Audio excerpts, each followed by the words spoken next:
اللہ رسول کو چھوڑ کر ماننے کا نام نہیں ہے۔ آج ایک آیت ڈکلیئر کر دیتا ہوں میں، دھیان دیجیے گا، سورہ نساء کی ہے، آیت نمبر 49 دیکھیے،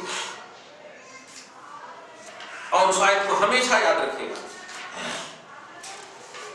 یا ایھا الذین آمنوا اطیعوا اللہ و اطیعوا الرسول، نہیں ابھی وہی اسی میں تو بتا رہا ہوں، آیت نمبر 59 سورہ نساء آیت نمبر 59، یا ایھا الذین آمنوا اطیعوا اللہ و اطیعوا الرسول۔ اتنی اگر بات ہوتی تو آپ ہم سب کو کوئی ٹینشن نہیں ہوتا۔ کیا ہے؟ اے ایمان والو، حکم مانو اللہ کا، یعنی اطاعت کرو اللہ کی، واطیعوا الرسول، اور حکم مانو رسول کی، اطاعت کرو رسول کی، ادی اینڈ ہو جاتی تو ہم ٹھیک ہے۔ لیکن آگے ہے وَأُولِي الْأَمْرِ مِنْكُمْ، اور تم میں سے جو علم والے ہیں ان کی اطاعت، اللہ کے ساتھ رسول، اور رسول کے ساتھ کیا کہا؟ جو علم والے ہیں، حکمت والے ہیں، شریعت والے ہیں۔ اگر اللہ کی اطاعت کافی تھی تو رسول کو نہیں کہنا چاہیے، پھر رسول کی بھی اطاعت کافی تھی تو یہ علم والے کو نہیں کہنا چاہیے۔ ایک دم آسان ہے۔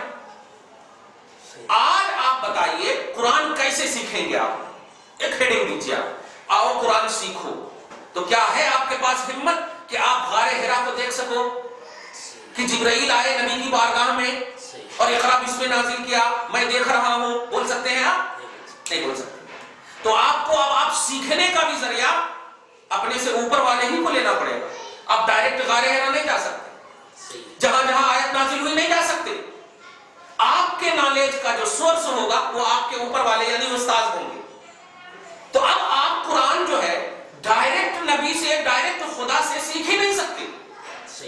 یہی ہے اطاعت۔ تو ایسے ہی نماز، حج، زکات، اس کی بھی ریئلٹی آپ ڈائریکٹ کیسے سیکھیں گے؟ کیونکہ نماز کا جب حکم ہوا تو نبی لائے، اور نبی نے لا کر کے صحابہ کو دیا، ہم کو تو دیا ہی نہیں۔ تو اب ہم کو سیکھنے کے لیے صحابہ کی بارگاہ کا تصور دیکھیں گے کہ اے صحابہ تم نے کس کو سکھایا؟ انہوں نے کہا تابعین کو۔ یہ سنچری آتی گئی 1400 برس۔ اب ہم اپنے اوپر دیکھیں گے کہ ہم نے ان سے سیکھا، اس نے سیکھا، اس نے ان سے سیکھا، یہ ہوا۔ تو یہ ہے تقلید کا تصور۔ تقلید اللہ کو چھوڑ کر ہو ہی نہیں سکتا۔ تقلید اللہ کو چھوڑ کر مان ہی نہیں سکتے۔ تقلید کہتے ہی ہے کہ مانو ان کو جو اللہ تک پہنچا دے، جو اللہ تک پہنچا دے۔ کیوں؟ ہمارا سورس آف نالج قرآن اور حدیث ڈائریکٹ ہو ہی نہیں سکتا۔ آج کی جو سورہ جمعہ کے جو حوالے سے خاص بات میں دینا چاہ رہا تھا اور دے دیا بھی میں نے، وہ یہ ہے کہ سورہ جمعہ کا جو نزول ہوا ہے وہ اس کے نازل ہونے میں جو آیت نمبر 3 ہے، امام بخاری نے حضرت سلمان فارسی کے ہاتھ پر نبی کے ہاتھ رکھنے کی جو روایت، ابو ہریرہ راوی نے اس حدیث کے بڑے جلیل القدر راوی، وہ کہتے ہیں کہ نبی نے سلمان فارسی کس پر رکھا اور فرمایا کہ علم اگر ہو جائے تو ان کی نسلوں سے، یعنی فارسی نسل ہوگا اور وہ وہاں سے حاصل کر لے گا۔ تاریخ میں کسی بھی زاویے سے عرب اگر بولتے نبی تو کہہ سکتے تھے یہ لوگ کہ نہیں، عرب میں تو بہت علماء پیدا ہوئے ہیں۔ پیرس میں امام اعظم سے بڑھ کر آج تک چیلنج ہے، کوئی عالم بتا دے، نہیں بتا سکتے۔ اور جب نہیں بتا سکتے تو نبی نے گویا حضرت امام اعظم کی بشارت اپنی زبان سے دے کر کے ایک ذہن دے دیا کہ ان کو ماننا یہ میری بشارت کو ماننا ہے، ان کو ماننا میرے کو ماننا ہے، اور میرے کو ماننا خدا کو ماننا۔ تو تقلید کا مطلب ہرگز نہیں ہے ریجیکٹ کرنا، ہرگز نہیں ہے خدا اور رسول کے مقابلے میں یا خدا اور رسول کے اپوزیشن بنا کر کے کسی کو ماننا۔ امام اعظم کا کلمہ بھی لا الہ الا اللہ محمد رسول اللہ، امام اعظم کا پورا درس بھی لا الہ الا اللہ محمد رسول اللہ۔ تو اب جو کوئی بھی جی لا الہ الا اللہ کا درس دے گا وہی ہمارا باوا ہوگا، وہی ہمارا بیس ہوگا، وہی ہمارا سورس ہوگا۔ اس کو کیسے کہہ دیں گے کہ اللہ ہمارے لیے کافی ہے؟ اگر اللہ کافی ہے تو بتانا مسئلہ مچھر کا، بتانا مسئلہ انشورنس کا، بتانا مسئلہ خون کا، بتانا مسئلہ بالکل نماز پڑھنے کا۔ کیوں ہے ہاتھ چھوڑ کر نماز پڑھنا؟ کیوں ہے سینے پر ہاتھ باندھنا؟ کیوں ہے ناف کے نیچے باندھنا؟ تو بھی کہتا ہے اگرچہ ضعیف ہے لیکن ہے نا، ناف کے نیچے بھی باندھنا، ناف کے اوپر بھی باندھنا، ہاتھ چھوڑ کر باندھنا، ناف پر باندھنا، رفع یدین کرنا، رفع یدین نہیں کرنا۔ بولتا نہیں کہ دونوں روایت ہے۔ جب دونوں روایت ہے تو کیسے عمل کرو گے دونوں پر؟ نہیں کر سکتے عمل۔ ایک کرو گے دوسری چھوٹے گی، دوسری کرو گے ایک چھوٹے گی۔ ضعیف بولنا یہ تیری لاجک ہو سکتی ہے، کیوں کہ یہ تو 1400 برس کے بعد ہے۔ یہ مسئلہ وہ لوگ بنائے ہیں، نوٹ کیجئے گا، ہم بتا رہے ہیں مسئلہ وہ لوگ بنائے ہیں جو نبی کے قریب ہیں، ان کو حق ہے بنانے کا۔ رسول اللہ کے صحابہ کو جیسا دیکھا تھے امام اعظم کے پاس جو شریعت کا جو بیس ہے, بنانے کا جو بیس ہے, حضرت عبداللہ ابن مسعود جو بہت ہی عظیم الشان نبی کے بازو میں رہنے والے بوڑھے صحابی, تو ایجنٹ صحابی نبی کے ساتھ رہنے والے, ان کا علم اعلیٰ ہوگا. اور حضرت عبداللہ ابن عمر کی جو روایت ہے وہ حضرت امام شافعی کے پاس ہے, دھیان دیجیے گا. اور حضرت عبداللہ ابن عمر بہت چھوٹے عمر کے, تو پھر بھی ہم ریجیکٹ نہیں کر رہے. حضرت عبداللہ ابن عمر کی روایت امام شافعی نے لیا, ٹھیک ہے, سینے پر رکھ دیا یا رفع یدین کروا دیا, رفع یدین کروا دیا, تو بیس ہوئے صحابی ہی نا. ایسے ہی حضرت امام اعظم کے بیس بھی صحابی ہے. تو جو صحابی بیس ہے قرآن پاک میں ہے کہ جو صحابہ کو اپنا بیس آف ایمان بنائے وہی ہدایت پر. تو امام اعظم ہدایت پر ہوئے نا, وہ تو بیس میں صحابہ کو بنا رہے. امام شافعی بھی ہدایت میں ہوئے کہ صحابہ کو بیس بنائے. تو اب اگر کوئی ان دونوں کو ریجیکٹ کر دے اور کہے ہم ڈائریکٹ اللہ رسول کو, تو پھر ایسا کیسے؟ آپ ڈائریکٹ کر ہی نہیں سکتے, کیونکہ آپ تو صحابہ کی تعریف نہیں کر سکتے ان بزرگوں کو چھوڑ کر. کیونکہ صحابہ کا ڈیفینیشن کیا ہے؟ نبی کو صرف دیکھنا, تو ابو جہل نے بھی دیکھا, کفار مکہ نے بھی دیکھا, دیکھنا نہیں. تابعین نے کہا کہ ایمان کی حالت میں دیکھنا اور اسی حالت میں انتقال بھی ہونا, یہ ہے صحابہ. ہم ڈیفینیشن نہیں کر پا رہے ہیں صحابہ. اچھا, صحابہ کے بعد پھر وہ جماعت آئی ہی نہیں, صحابہ کے بعد پھر صحابہ کی جماعت آئی نہیں, اب تابعین کی جماعت, اب تابعین کے بعد پھر کوئی جماعت تابعین کی بنی نہیں, تبع تابعین کی جماعت. اور اب تو نہ صحابہ اور نہ تابعین, اب تو جو ہوں گے وہ ائمہ ہوں گے یا بزرگان دینی ہوں گے, اور تو ہوں گے. تو یہ سب اعلیٰ کوالٹی کو اللہ پاک نے دیا امت کو اور پھر بند کر دیا, مہر لگا دیا. اس کا کیا مطلب ہوا؟ جس طرح نبوت کی دنیا میں نبی اعظم سے کوئی افضل نہیں, ایسے ہی صحابیت کی دنیا میں صحابہ کرام کی جماعت سے کوئی افضل نہیں. تو جس بھی صحابی کی کوئی اتباع اگر کر رہا ہے ڈائریکٹ, تو سمجھو وہ کامیاب ہے, اور ان کامیاب کی اتباع کرنا بھی کامیابی کی دلیل. ایک دم آسان ہو گیا. خیر, تو جو لوگ حدیث کا الزام ہم پر لگاتے ہیں کہ ہم نہیں مانتے, کچھ لوگ تو امام اعظم پر بھی لگاتے ہیں کہ امام اعظم کو حدیث نہیں آتی تھی. آپ یہ معلوم ہے نا, امام اعظم کو حدیث نہیں آتی تھی. 80,000 مسئلہ ہے ان کا, 80,000 مسئلہ ہے ان کے پاس. اب آپ بتائیے کہاں سے وہ مسئلہ بتائے, کون سی کتاب سے بتائے؟ کچھ تو ہوگا نا. ایک بات, اچھا اگر آپ کہتے ہو کہ ان کو حدیث نہیں آتی تھی, کیوں؟ اس لیے کہ ان کی کوئی کتاب نہیں, تو یہی سوال ابو بکر صدیق پر کرو, کہ ابو بکر کی بھی تو کوئی کتاب نہیں ہے, کوئی کتاب نہیں رائٹنگ میں کہ ابو بکر نے لکھا, لیکن پھر بھی افضل البشر, تمام انسان میں افضل نبیوں کے بعد. تو افضلیت کی وجہ کتاب لکھنا نہیں ہے, حدیث یاد کرنا نہیں ہے, نبی کی اتباع اور نبی نے جن کو جو کہہ دیا ہے وہ ہے. اس لیے یہ بیس ہونا چاہیے ہمارے پاس, اور اس میں جھگڑا ہرگز نہیں ہونا چاہیے. تو جو لوگ بخاری کی رٹ لگاتے ہیں, امام اعظم کو ریجیکٹ کرتے ہیں, آج کی خصوصی گفتگو کو وہ محسوس کریں اور سنیں. اور جو مطلب اہل حرم جو کر رہے ہیں آج, نجدی مولوی اور نجدی علماء جو کر رہے ہیں, ان کو بھی ایک میسج ہے کہ آپ کو اگر کسی سے تکلیف ہے تو ان کو آپ بلائیے. جو سنت نبوی ہے, پرسنل تکلیف ہے تو پرسنل طور پر ان کو حل کیجیے, اور جب مجموعی تکلیف ہے تو مجموعی طور پر حل کیجیے. نبی کے دیار میں آواز بلند کرنا حرام ہے. ارے ہم سلام نہیں پڑھ سکتے زور سے, اور تم الٹی پلٹی باتیں زور سے کیسے کر رہے ہیں؟ سلام جو ہمیں زور سے نہیں پڑھ سکتے, قرآن زور سے ہم نہیں پڑھ سکتے, نبی آہستہ سلام پڑھتے بہت کہہ رہے کہ ابو بکر ذرا سی بلند کی آواز رسول کی بارگاہ میں. اچھا, نبی نے بھی نہیں ٹوکا کہ تم کیوں اتنا زور سے بول رہے ہو, اللہ کو پسند نہیں ہے میرے مصطفیٰ کی بارگاہ میں زور سے. یہ تو بارگاہ کی بات ہے, اوپر والے کی. غور کریں آپ, ہوتا لیکن نبی نے روک دیا کہ میری بارگاہ میں آواز نہیں بلند کرنا. نہیں, نبی نے نہیں روکا, اللہ نے کہا اے ایمان والو یہ در حبیب ہے, اس کا اسٹیٹس میں جانتا ہوں, میں حکم دیتا ہوں کہ آواز بلند نہیں کرنا, اگرچہ جائز بات کر لو. اللہ تعالیٰ سے دعا ہے پروردگار عالم ہم سب کو جہاں کہیں بھی رہے ادب مصطفیٰ کا حامل ہمیشہ بنائے رکھے, بے ادبی سے ہمیشہ محفوظ اور معمول فرمائے. یا اللہ حرم کی حفاظت فرما, حرمین کی حفاظت فرما, نبی پاک صلی اللہ علیہ وسلم کی قدم مبارک کی برکتوں سے ہم سب کو مالا مال فرما. ہم سب کے آل اولاد کو, ہم سب کے گھر بار کو برکتوں سے نواز. جو پریشانیاں ہیں دور فرما, جو مشکلیں ہیں حل فرما, جو تمنائیں ہیں پوری فرما. وصلی اللہ تعالی علی خیر خلقہ محمد وآلہ واصحابہ اجمعین برحمتک یا ارحم